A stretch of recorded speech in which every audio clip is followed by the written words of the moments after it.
Цагдаа дотоодын цэргийн байгууллага 2025 оны хамтдаа өгч зорилтын хүрээнд алба хаагч ажилтны ажил орчин нөхцөлийг сайжруулах зорилгоор аймгийн Баянөндөр сумын 2024 оны аймгийн төсөлд батлагдсан цагдаагийн газрын барилгын дотор засвар 45 сая төгрөг, аймгийн хөрөнгө оруулалтаар гадна басаад дээвэр гэрэлтүүлгийн шинжилгээд 109 сая төгрөг, дотоодын цэргийн 821-р тусгай салбарын албаны бэлэн байдлыг хангах салбарыг заасан газар шилжүүлэн байрлуулах шаардлагатай техник хэрэгсэл худалдаа авахд 37 сая 150 мянган төгрөгийн үндсэн хөрөнгө болон эргэлтийн хөрөнгийг шийдвэрлүүлэн засварын болон хөрөнгө оруулалтын ажлыг хийж гүйцэтгээд байна. Цагдаагийн газрын сургалт чөлөөт цагийн тангимыг аймгийн застрагын аварын зардлаас 401 сая төгрөг шийдвэрлүүлэн зориултыг өөрчилж эд мөрийн баримт хадгалах хөрөө 1 мэдүүлэг авах хөрөө 10 болгон засварлах ажил 50% үргэлжилж байна.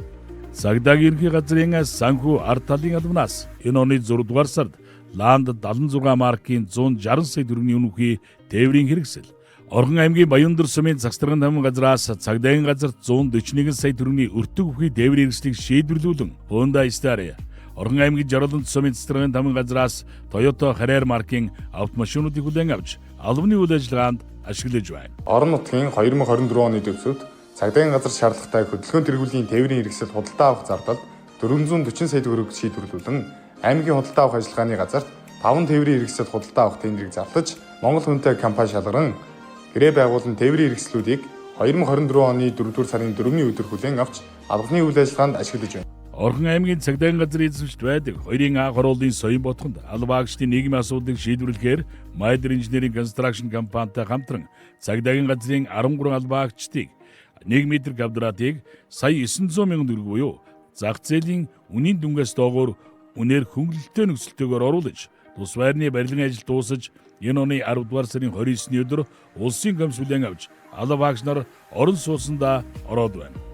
Мөн арилжааны голомт худалдаа өгжлийн багтай хамтран алба хаагчдад цалингийн зээлийг бууруулах, ипотекийн зээл алба хаагчдыг хамруулах чиглэлээр 2 удаагийн уулзалт зохион байгуулж энэ онд 5 алба хаагчийг ипотекийн зээл хамруулан ажиллалаа. Цагдаа дотоодын цэргийн байгууллагаас 2025 онд дэвшүүлсэн зорилтын хүрээнд тус цагдаагийн газраас 45 ажил, арга хэмжээ зохион байгуулж, эгний ягс жилийн байдлаар 21 аймгаас тэргүүлэн ажилласан байна. Мөн цагдаагийн газрын 2025 оны гүйцэтгэлийн төлгөөг 5 зорилт, 54 ажил, арга хэмжээтэй хэрэгжүүлэн цагдаагийн ерөнхий газарт жилийн эцсийн тайлан үргүүлж 92% маш сайн үлгээтэйгээр дүгнэгдэн амжилт гарган ажиллаж байна.